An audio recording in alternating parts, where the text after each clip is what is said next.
The Starwind moved slowly through the empty space around Kepler 442c. Captain Zektar sat in his command chair, his blue skin looking pale under the ship's lights. His 4 arms moved across the control panels as he checked their position. The planet below them was supposed to be dead. All the records said so. "Captain," called out Chief Science Officer Velinara from her station. Her voice had that excited tone that meant she found something interesting. "I'm getting some strange readings from the surface." Zektar turned his large head toward her. His species, the Zephyrians, had excellent hearing. He could hear the confusion in her voice. "What kind of readings?" "Energy signatures. Someone is using power down there. A lot of power." Velinara's thin fingers danced over her instruments. "But that's impossible. This world was abandoned 30 years ago. The Federation pulled everyone out when the mines went dry." Security Commander Thokarin stepped forward. He was bigger than the other two, with thick gray skin and muscles that could crush metal. His people, the Corvani, were known for being careful about danger. Could be pirates. Or smugglers. They sometimes use old worlds to hide their operations. "Run." "A deep scan," Zektar ordered. "I want to know exactly what's down there." The bridge fell quiet, except for the soft hum of the ship's systems. Outside the view screen, Kepler 442c looked like a brown and gray ball floating in space. No oceans, no green plants, no signs of life. Just rocks and dust and old mining equipment that nobody wanted anymore. "Captain," Velinara said after several minutes, "you need to see this." The main screen lit up with images from the planet's surface. There, in the middle of nowhere, sat a small settlement. It had buildings made from scrap metal and old ship parts. A clear dome covered what looked like a garden. Solar panels and wind generators provided power. Smoke rose from a chimney. "By the 7 moons," whispered Thokarin. "Someone actually lives down there." "Just one life sign," Velinara reported. "Humanoid. Adult male. He appears to be in good health." Zektar leaned forward in his chair.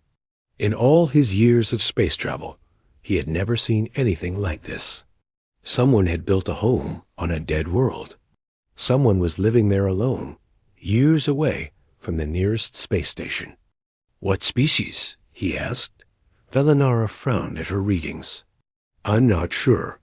The genetic markers are ... unusual, not in our database." "Unknown species?" Thokarin's hand moved to his weapon. "That seems unlikely.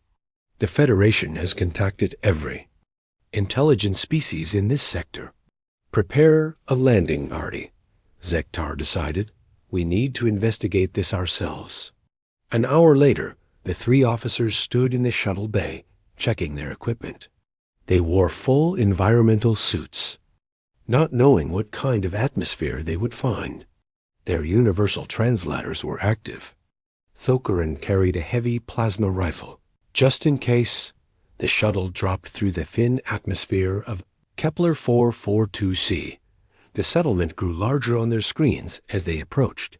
Now they could see more details. The buildings were actually quite well built, despite being made from scraps. The garden under the dome was full of green plants. A small animal pen held creatures that looked like earth chickens. "There," pointed Velinara, movement near the main building. A figure emerged from one of the structures. Even from a distance, they could see it was humanoid. 2 arms, 2 legs, 1 head. It stood about average height and wore simple work clothes. The figure looked up at their approaching shuttle and raised one hand in what might have been a greeting. "He doesn't seem afraid," observed Thokarin. "Or surprised," added Velinara. The shuttle landed on a flat area that looked like it had been prepared as a landing pad. As the engines powered down, the 3 aliens checked their weapons and equipment one more time. "Remember, we don't know anything about this species," Zektar warned. Stay alert, but try not to appear threatening. This could be first contact with a new civilization. They stepped out of the shuttle onto the rocky ground. The gravity was lighter than their homeworlds, making each step feel bouncy. The air was thin but breathable, according to their instruments. The figure approached them calmly. As it got closer, they could see more details. Pale skin, brown hair, blue eyes. It wore faded work pants and a shirt that had seen better days. Work boots covered its feet. Tools hung from a belt around its waist.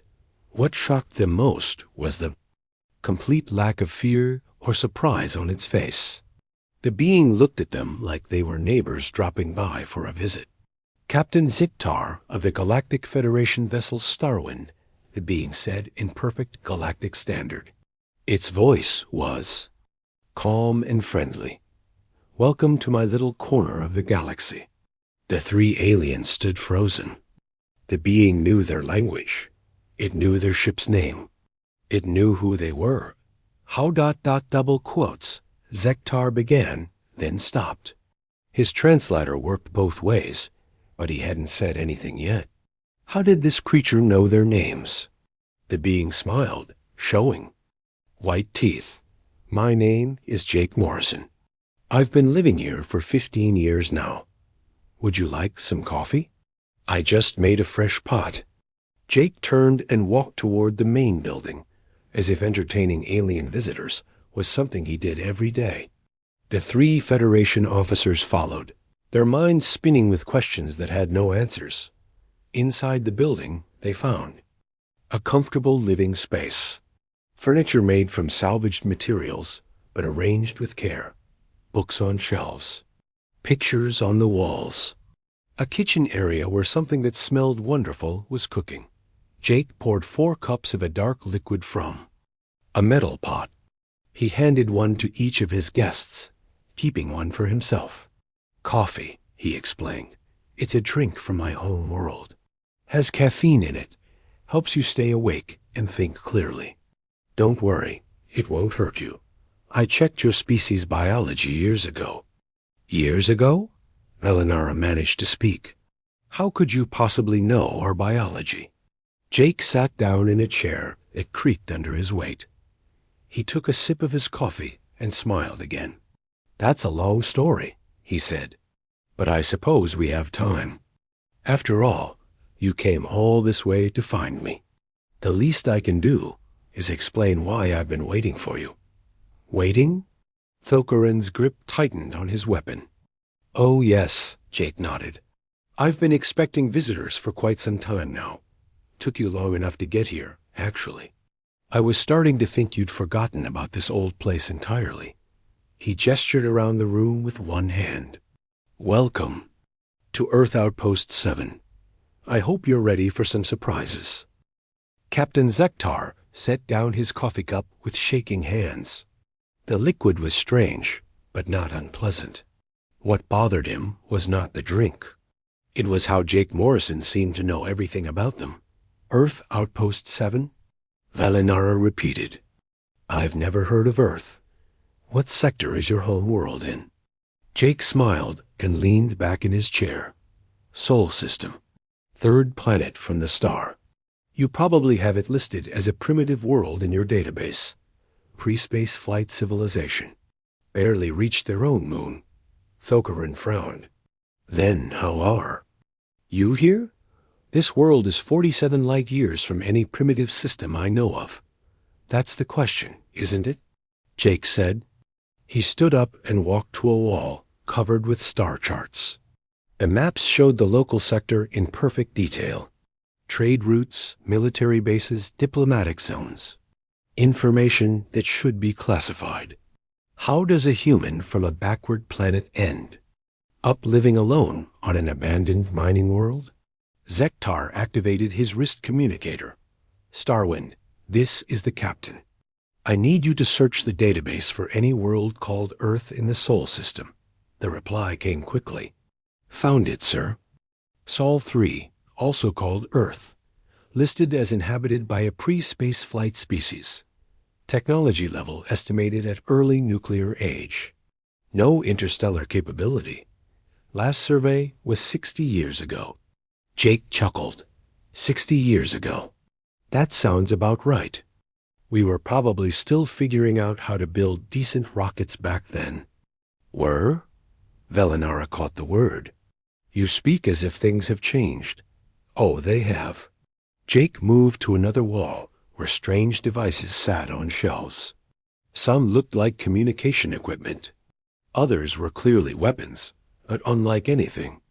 In Federation databases, we've learned a lot in 60 years. Thokaran stood up quickly, his hand moving to his rifle. Those are military devices.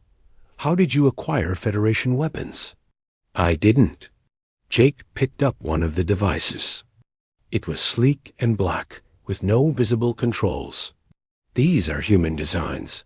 We build things a little differently than you do. He pointed the device at a metal plate on the far wall. A beam of blue light shot out, cutting through the metal like... It was paper. The edges of the cut glowed white-hot. Plasma cutter, Jake explained casually. Useful for repairs. And other things. The three aliens exchanged worried looks. The device Jake had just demonstrated was more advanced than their own military equipment. This is impossible, Velinara said.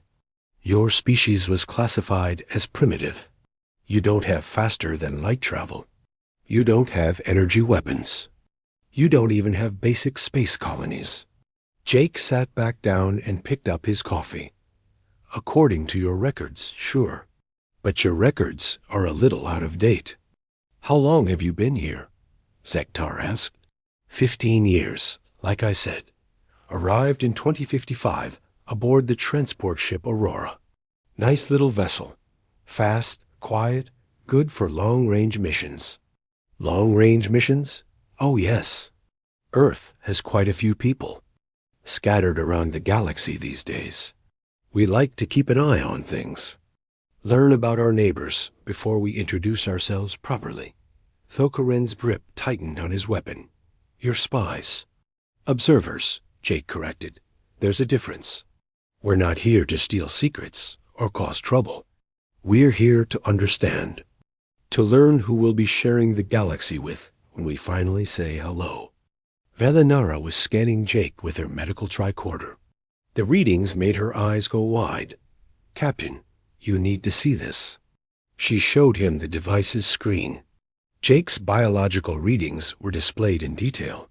Human, definitely, but with modifications. That shouldn't be possible. His bone density is 40% higher than normal for his species, she reported. His cardiovascular system is enhanced.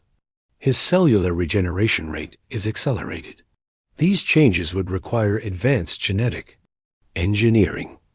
Necessary adaptations for long-term space travel, Jake said, apparently unbothered by being scanned. Living alone on a mining world for 15 years isn't easy. My body needed some upgrades to handle it. Genetic engineering of this level requires technology we don't possess, Zektar said slowly. How advanced is your civilization really? Jake was quiet for a moment, staring into his coffee cup. When he looked up, his expression was serious. Advanced enough to know that the Andromedans are planning to expand into this sector next year. Advanced enough to know that the Trade Federation is having financial problems because of corruption in their mining division. Advanced enough to know that your own government is considering new alliance agreements with the Outer Rim worlds. The three aliens stared at him. That information was classified at the highest levels. Some of it was so secret that only a few dozen beings in the entire Federation knew about it. How could you possibly know these things? Velinara whispered. Because we've been watching, and listening, and learning. Jake stood up again and walked to a large window that looked out over his settlement. Did you know that the Andromedan fleet exercises you observed last month, the ones that made your military so nervous? We've been tracking those ships for 3 years. We know their patrol routes, their supply lines, their communication codes. That's impossible. Our intelligence services would have detected any surveillance operations. Jake turned back to them with a smile that didn't reach his eyes. Would they? He touched a control on the wall. The room's lighting changed, and suddenly holographic displays appeared in the air. Star maps, ship movements, communication logs. Real-time data from across the galaxy. Station 42 in the Vega system, Jake said, pointing to one display. Right now, there are 18 Federation ships docked there. The heavy cruiser Thunderbolt arrived 6 hours ago with a damaged engine. The diplomatic vessel Harmony is scheduled to depart for the Centauri talks tomorrow morning. Zektar felt cold despite his environmental suit. How are you getting this information? The same way we've been getting information for 40 years, Jake said, very carefully. Thokaran raised his weapon. I think we need to take you back to our ship for questioning. Jake looked at the rifle pointed at him and sighed. If that's what you want.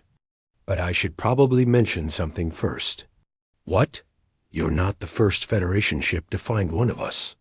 Captain Kelly Martinez was discovered on Rigel 7 last month by a Centaurian patrol. Dr. Paul Richards made contact with an Andromedan science vessel 3 weeks ago. Lieutenant Susan Wright introduced herself to a Trade Federation merchant just last week. The aliens looked at each other in growing alarm. How many of you are out there? Zektar asked quietly. Jake smiled again. And this time, it was warm and friendly. Enough. We figured it was time to start making friends. After all, we can't stay hidden forever. Eventually, someone was going to notice that the primitive humans from Sol 3 aren't quite as primitive as they thought. He gestured toward his equipment and his comfortable home on an impossible world. Welcome to the galaxy's worst-kept secret, Captain. Humanity is ready to join the galactic community. We've just been taking our time to make sure we do it right. Captain Zektar paced around Jake's living room, his forearms moving nervously. The holographic displays still floated in the air, showing real-time data from across the galaxy. The information was too detailed, too current, too impossible. You're telling us that humans have been scattered across Federation space for decades? He asked, without anyone noticing. Jake nodded and refilled his coffee cup. It's easier than you might think. The galaxy is a big place. Lots of empty worlds, abandoned stations, forgotten outposts. Perfect places for someone who wants to watch and learn without being seen. But how many? Velenar pressed. How many humans are out there? Enough to matter, Jake said. But maybe it would be easier to show you than tell you. He moved to his communication equipment and started pressing buttons. The device hummed to life, and suddenly voices filled the room. Human voices, speaking in different languages and accents. Kelly. Here, checking in from Rigel 7. All quiet on the Western Front. Paul reporting from the Vex Nebula. The Andromedans just finished their training exercises. Nothing unusual. Susan calling from Trader's Point. The merchant fleet arrived on schedule. Looks like business as usual. More voices joined in. Men and women, young and old, all reporting from different locations across the galaxy. Jake had opened a communication channel that connected dozens of human outposts. How is this possible? Thokaran demanded. Our sensors would detect these transmissions. Not if you don't know what to look for, Jake replied. We use quantum entanglement communication. Instant, undetectable, and completely secure.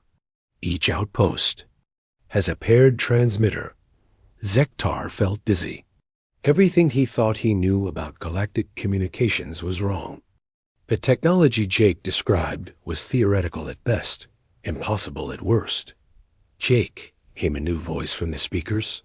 I'm reading 3 Zephyrian life signs at your location. Everything okay? Everything's fine, Lisa. Just having some visitors. Want to say hello? Sure thing. Hello, visitors. This is Lisa Parker, calling from Aridus Prime. Hope Jake is treating you well. Valinara's scanner showed that the voice was coming from a planet 40 light years away. Instantly, with no delay. Aridus Prime? Zektar said slowly. That world was abandoned 15 years ago. Seismic instability made it too dangerous for mining. Still dangerous, Lisa's voice confirmed. But I've learned to work around the earthquakes. Been mapping the mineral deposits down here. Turns out your people missed some very interesting things when they left. Jake smiled at the aliens' shocked expressions. Lisa is a geologist. One of our best. She volunteered for the Aridus assignment because she loves a challenge. Assignment? Thokarin stepped closer to the communication device. You keep using that word. Who gives these assignments? Earth Central Command, Jake said. Simply, every human out here volunteered for long-term observation duty. We knew it would be lonely work, dangerous work, but necessary work. I want to see proof, Zektar declared. Take us to this Lisa Parker. Jake shrugged. If that's what you want. But I should warn you, the trip to Aridus Prime will take us through some interesting territory. You might see things that surprise you. An hour later, the Starwind was moving through hyperspace toward Aridus Prime. Jake sat in the guest quarters, calmly reading a book while the three aliens argued in the hallway outside. This changes everything, Valinara was saying. If humans have this kind of technology, if they've been watching us for decades, then they know all our secrets. Thokarin finished.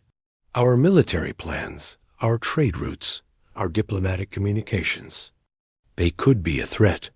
Or an opportunity, Zektar said thoughtfully. A species this advanced could be valuable allies. If we can trust them. When they dropped out of hyperspace near Aridus Prime, the planet looked exactly as the records described. Brown and rocky, with massive storms swirling across its surface. Seismic sensors showed constant earthquake activity. There, Jake pointed to a spot on the southern continent. Lisa's base is in that canyon system. The rock formations provide some protection from the worst quakes. The Starwind sensors found the human settlement easily once they knew where to look. Like Jake's outpost, it was well built and clearly permanent. Solar collectors and geothermal. Generators provided power. A landing pad waited for their shuttle. Lisa Parker met them at the pad, wearing an environmental suit designed for extreme conditions. She was a small woman with gray hair and bright eyes. Like Jake, she showed no surprise at meeting aliens. Welcome to Aridus Prime, she said in perfect galactic standard. Watch your step. We had a magnitude 6 earthquake about an hour ago. Her base was built into the canyon wall, using the natural rock for protection. Inside, the walls were covered with geological surveys and mineral analysis charts. Computer displays showed seismic data in real time.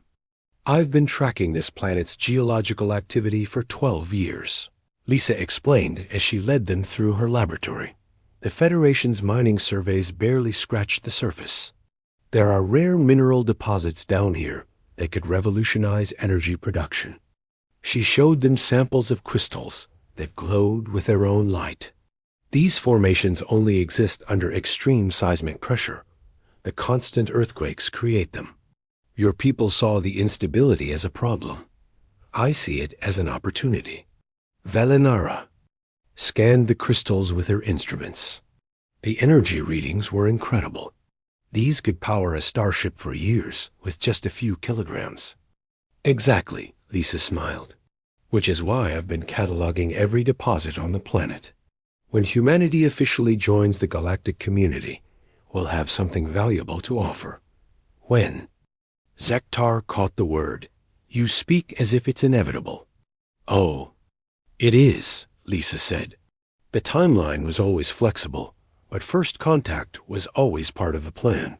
We just wanted to make sure we understood the galaxy before we introduced ourselves. Jake activated his communication device again. This time, Dozens of voices checked in from across the galaxy. Ben Collins from the ice world of Frost Harbor, where he maintained a monitoring station. Maria Santos from an asteroid belt, where she tracked shipping movements. David Chun from a gas giant's moon, where he studied atmospheric phenomena. Each human had been alone for years, sometimes decades. Each had been watching, learning, preparing. Each spoke alien languages fluently and understood galactic politics better than most diplomats. The network extends across 12 sectors, Jake explained. Every major trade route, every strategic system, every important world has at least one human observer nearby. We've been building a complete picture of galactic civilization. For what purpose? Felkerin demanded. Lisa answered while examining a new mineral sample, so that when we finally say hello, we can do it right. No misunderstandings, no cultural mistakes, no diplomatic disasters.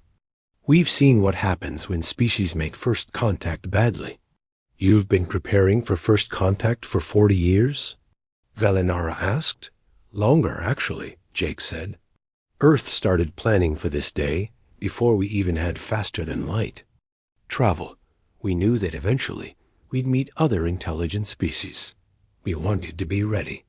As the Starwind prepared to leave Aridus Prime, Zektar stared out at the storm-covered planet where a human woman had lived alone for 12 years, studying earthquakes and mapping mineral deposits for a species that officially didn't exist in space. How many more surprises do you have for us? He asked Jake. Jake smiled and settled into his chair for the journey back to Kepler 442c. Captain, we've barely gotten started. Wait until you meet the folks who've been working on the really interesting projects. Outside the ship's windows, the stars looked different somehow. Each point of light might hide a human observer, watching and waiting for the day when Earth would finally reveal itself to the galaxy. That day, Zektar was beginning to realize, might be coming very soon. Back aboard the Starwind, Captain Zektar sat in his quarters staring at a datapad. The information Jake had shared was overwhelming. Humans scattered across the galaxy. Technology that shouldn't exist. Knowledge that should be impossible. Jake knocked on the door and entered without waiting for permission. He carried a small device that looked like a silver cube. I thought you might want to see the full picture, Jake said, setting the cube on the table. This contains 40 years of human observations. Everything we've learned about galactic civilization. The cube projected a holographic display that filled the entire room. Star charts, ship movements, political analyses, cultural studies. The amount of data was staggering. This is impossible, Zektar breathed. No single species could gather this much information. You're right, Jake agreed. But we didn't do it alone. The display changed, showing Earth's solar system in the year 2045. Primitive rockets moved between planets. Simple space stations orbited the blue world. This was humanity 40 years ago, Jake explained. We had just achieved our first faster-than-light flight. A single ship called the Explorer, carrying 12 volunteers on a one-way mission to see what was out there. The hologram showed a sleek ship launching from Earth orbit. It didn't look like any Federation vessel. The design was completely alien. Our approach to faster-than-light travel is different from yours, Jake continued. We don't tear holes in space. We fold it, bend it, make distant places closer together. That's impossible, Zektar said. The physics don't work that way. Jake smiled. According to your physics, sure, but physics has more than one set of rules. The display showed the explorer's journey. It visited empty systems, observed alien shipping, and eventually made contact with abandoned outposts and forgotten worlds. The first thing we learned was that the galaxy was full of species that had given up exploring, Jake said. Worlds abandoned because they were too difficult, too dangerous, or too expensive to maintain. perfect places for humans to set up observation posts. The hologram shifted to show the next phase. More ships leaving Earth, carrying volunteers to distant worlds. Each person carefully selected, extensively trained, and equipped with the best technology humanity could build. We learned your languages by intercepting communications, Jake explained. We studied your cultures by watching your entertainment broadcasts. We understood your politics by monitoring your diplomatic channels. You've been spying on us for decades, Zektar said quietly. Observing, Jake corrected. There's a difference. We never stole technology or sold information to your enemies. We never interfered with your internal affairs or caused political problems. The display showed a new image. Federation ships in distress, receiving anonymous assistance. Natural. Disasters being predicted by mysterious sensor readings. Pirates being caught because their locations were mysteriously leaked to authorities. Actually, we helped more than we watched, Jake said. 3 wars prevented because the right information reached the right people at the right time. 2 ecological. Disasters stopped because someone got an anonymous tip about dangerous pollution. Dozens of colonies saved from natural disasters because their early warning systems somehow got upgraded overnight. Zektar stared at the evidence. The Meridian. Crisis of 2061, which almost led to war between the Federation and the Andromedan Empire. It had been resolved when both sides received identical intelligence reports about a third party trying to manipulate them into conflict. Those reports had no official source. That was you, he realized. Commander Amy Rodriguez, working from a listening post in the neutral zone. She detected the manipulation and made sure both governments learned the truth. The hologram showed more examples. The Vega plague, which had threatened to wipe out millions, was stopped when researchers mysteriously received data about an experimental cure. The Rim pirates, who had terrorized shipping for years, were captured after their secret base locations were leaked to Federation security. Dr. Carl Stevens identified the plague cure from his research station in the Outer Rim, Jake said. Lieutenant Ben Murphy tracked the pirate bases from his post in the asteroid. Fields. How many lives have you saved? Valinara asked from the doorway. She had been listening to the conversation. We don't keep count, Jake replied. But it's been substantial. Thokaran joined them, his expression grim. If you've been helping us, why stay hidden? Why not reveal yourselves and become official allies? Jake touched the cube again. The display changed to show Earth itself, not as it had been 40 years ago, but as it was now. The planet was surrounded by massive space stations. Ships moved between them like busy insects. The technology visible was clearly far advanced. Because we wanted to understand the galaxy before we joined it, Jake said. We wanted to know who our neighbors were, what they valued, how they thought. We wanted to be sure that when we introduced ourselves, we could do it as equals. Equals? Zektar laughed bitterly. From what I've seen, you're far ahead of us technologically. In some ways, yes. In others, no. Your people have developed things we never thought of. The Andromedans have created art that makes us weep. The Trade Federation has economic systems we're still trying to understand. Jake stood and walked to the window, looking out at the stars. Every species in the galaxy has something unique to offer. We didn't want to be conquerors or competitors. We wanted to be neighbors. The hologram showed human outposts across the galaxy, each one now revealed to be far more sophisticated than they had first appeared. Underground facilities, hidden sensor networks, communication relays that could connect any point in the galaxy instantly. The infrastructure is already in place, Jake said. When Earth officially announces its presence, we'll be ready to become full members of galactic civilization. Not as newcomers learning the rules, but as partners who already understand them. When will this announcement come? Zektar asked. Jake smiled and touched his communication device. Sooner than you think. In fact, it's already begun. The device activated, and a new voice filled the room. Female, confident, clearly speaking from a command position. This is Admiral Karen Wright, commander of the Earth Fleet. We are currently en route to rendezvous with Federation vessels in the Alpha Sector. Estimated arrival time is 6 hours. Zektar felt the deck plates vibrate slightly. Outside the window, space began to ripple and bend.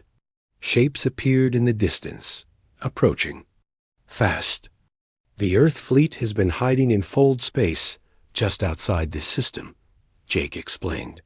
They've been waiting for first contact to be completed. First contact? Thokaran gripped his weapon. With us, with you.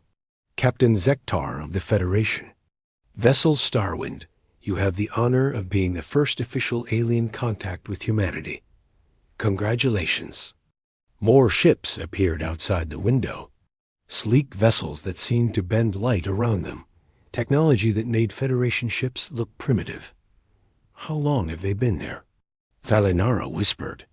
Since before you arrived at Kepler 442c, Jake said. They've been monitoring our conversations, making sure everything went smoothly. Zektar realized that nothing about their encounter had been accidental. They hadn't discovered Jake by chance. They had been led to him, guided to this moment, by careful planning that had been decades in the making. We've been manipulated, he said. You've been invited, Jake corrected. Earth chose you specifically for first contact, Captain. Your crew's reputation for scientific curiosity and diplomatic skill made you the perfect candidates. Outside the window, the Earth Fleet continued to arrive. Dozens of ships, then hundreds. The most advanced space fleet any of them had ever seen. Welcome to the galaxy's newest member civilization, Jake said. Though I suppose newest isn't really accurate anymore. The bridge of the Starwind had never felt so small. Through the main view screen, Captain Zektar watched as more human ships appeared from fold space. Each vessel was a work of art, smooth and graceful, with hulls that seemed to shimmer with their own light. Captain, his communications officer called out with a shaking voice. We're receiving a transmission. It's coming from the largest human ship. Put it through, Zektar ordered.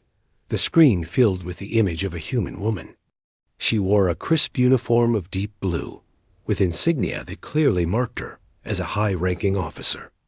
Her hair was silver, her eyes sharp and intelligent. Behind her, the bridge of her ship hummed with advanced technology. Captain Zektar, she said with a warm smile. I am Admiral Helen Baker of the United Earth Space Command. On behalf of humanity, I want to thank you for taking such excellent care of our people. Zektar found his voice after a moment.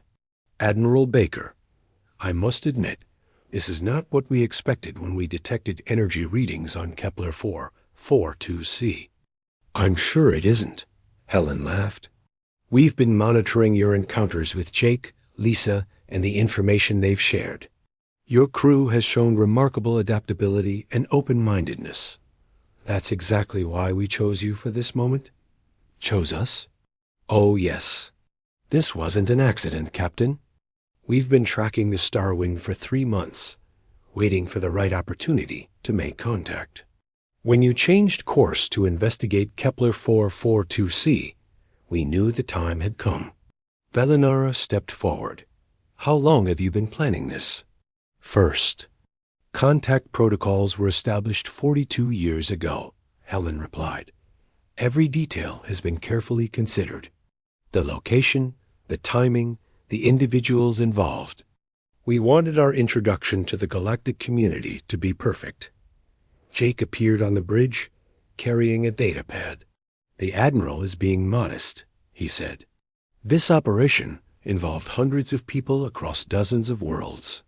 Every possible scenario was planned for, even our reactions? Thokaran asked. Especially your reactions. We know a great deal about Cepharian psychology. Commander, your species values careful analysis and diplomatic solutions. That's why you were selected for first contact instead of, say, a military patrol.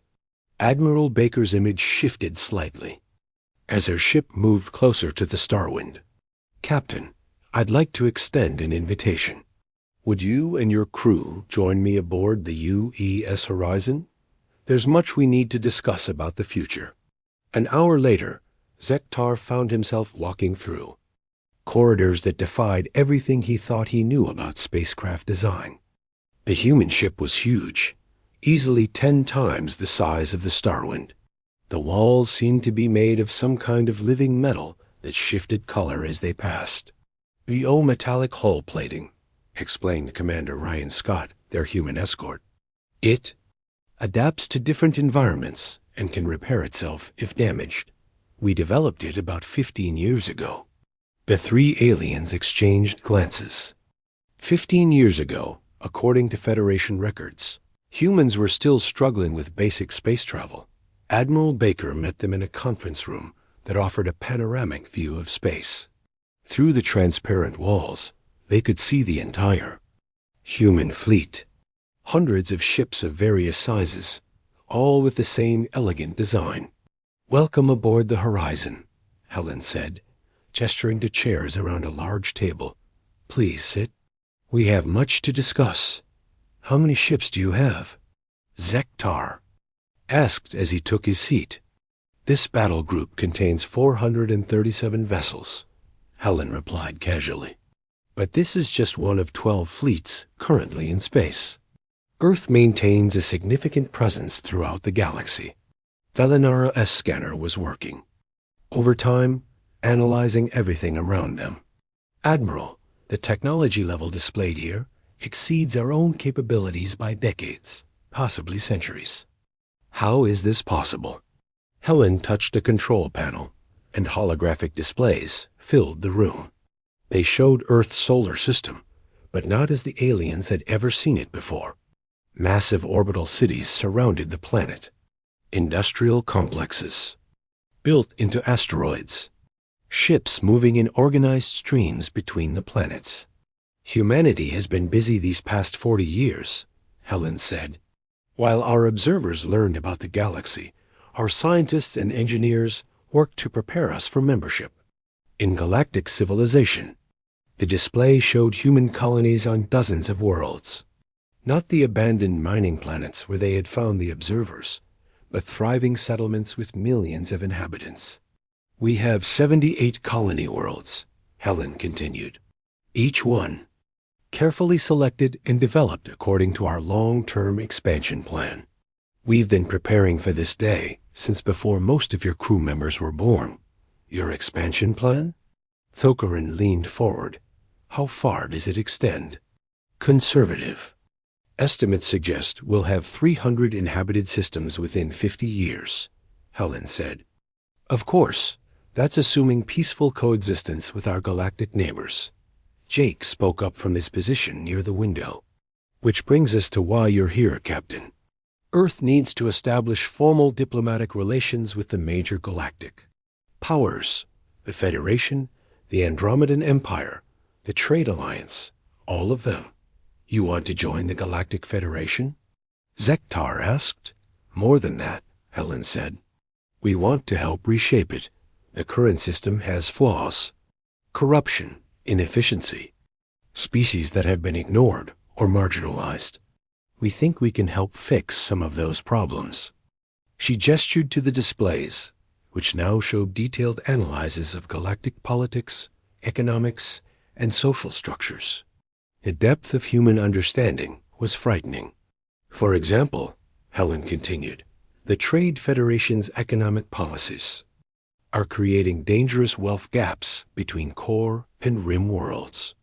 The Andromedan military expansion is driven by resource shortages that could be solved through better distribution.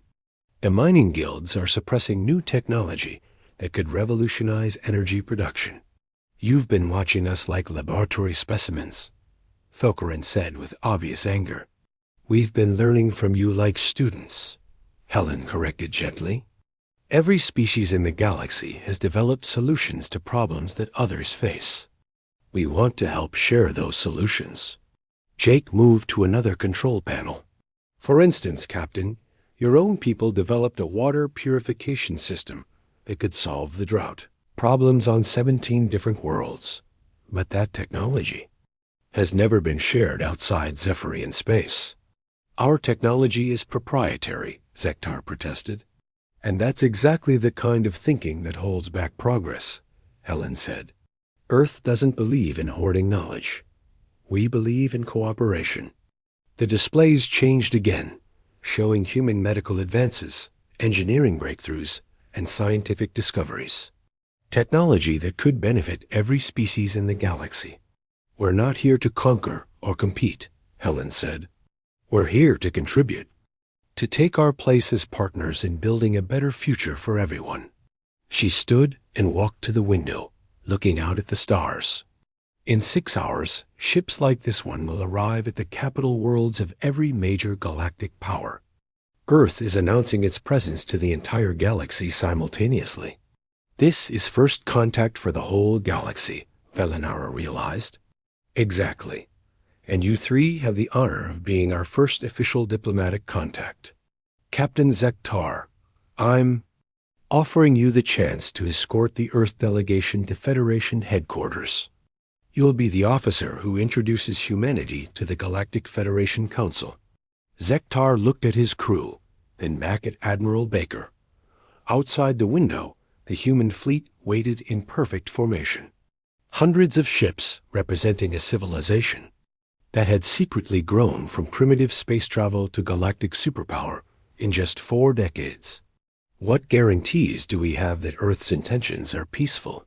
He asked. Helen smiled and touched her communication device. Jake, would you like to answer that? Jake's voice came from speakers throughout the room, but also from dozens of other locations across the galaxy. All the human observers, checking in from their posts. Captain, Jake said, we've had the ability to disrupt galactic civilization for 20 years. We could have crashed your economies, sabotaged your military forces, or simply conquered you outright. Instead, we've spent 2 decades helping you solve problems and preventing conflicts. Our actions speak louder than our words, Helen added. We've already proven our intentions through 40 years of peaceful observation and assistance. Zektar made his decision. Very well, Admiral Baker. The Starwind will escort your delegation to Federation space. Excellent, Helen said. Welcome to the new age of galactic cooperation, Captain. I think you're going to like what comes next. As the Starwind prepared to depart alongside the human fleet, Zektar realized that everything in the galaxy was about to change. Humanity hadn't just arrived on the galactic stage. They had been quietly writing the script for decades, and now it was time for the final act.